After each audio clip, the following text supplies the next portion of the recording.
Today we're going to continue reading Nancy Clancy Book 7. Chapter 4, Gold Fever Day. On Monday morning, a surprise was waiting for everyone in 3D. Mr. Dundee was growing a beard. "What made you do it?" Nancy asked. "To tell the truth, I got tired of shaving every morning." "Same here, Judy," Lionel said.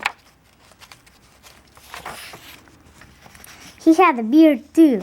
Of course, his was a fake one. Alone with the beard, he was wearing a pair of old Orville's and a bandana around his neck. Lionel explained that he was supposed to look like an old-time miner from the days of the gold rush.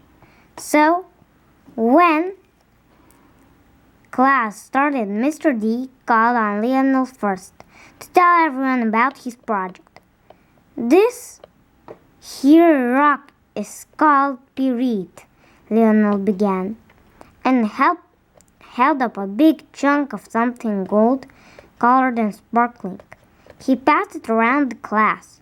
"Pyrite looks like real gold, don't it?"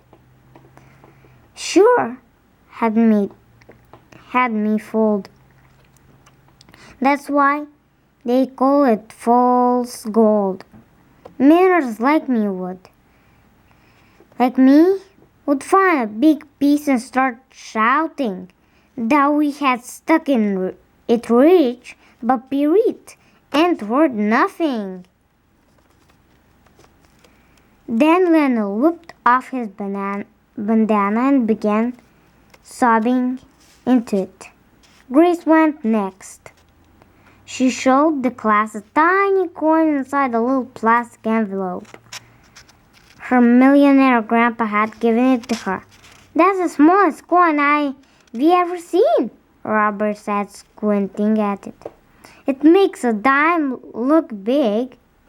Grace looked not mad exactly, but annoyed. "For your information, this happens to be real gold," she said, "not fake like pyrite." Then Grace told the class about her coin collection. "This one is nearly 100 years old, and it's worth of tons of money. Tons! Maybe so." But Nancy didn't see how the coin had much to do with the gold rush, except that it was gold. She turned to Bree and they exchanged looks. "Show off!" They exchanged looks. "Show off!" they were both thinking. Being best friends mean that they could often read each other's minds. After Grace, it was Robert's turn. He had drawn a big map of the USA.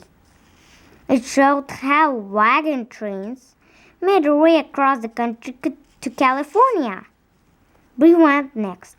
"I made an ad like the ones that used to turn in newspapers, in very big, very neat letters." Bree had written, "Get rich quick. Some to California, there's gold in those hills, and it can be yours." People would read ads like this and rush out west, but not many found gold, so it's really false advertising, Bree explained before sitting down.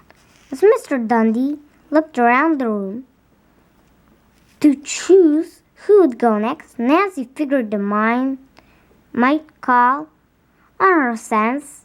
She sat next to Bree.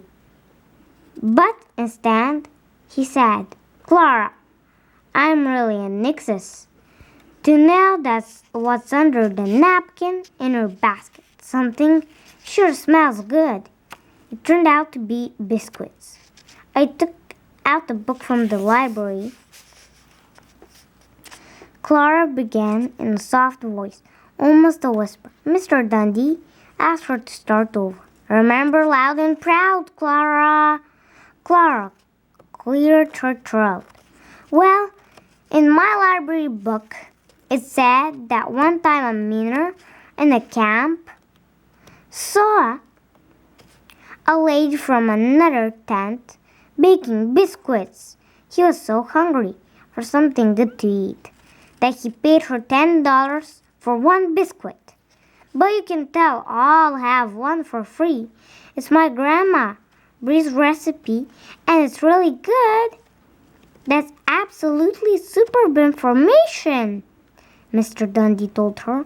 Clara beamed. Then she passed out her biscuits. She also had brought in a jar of strawberry jam. Nancy simmered some over her biscuit and took a bite. Oh, yummy! Delectable! Scrumptious! Mr. Dundee was looking at the wall clock. I think we have time to hear from one more person. How about you, Miss Clancy? And French that mean. At last, Nancy stood. She had a bottle of water and a plastic bowl and a pie pan. It was filled with dirt and gravel from her driveway. One way miners in California found gold was by looking in streams,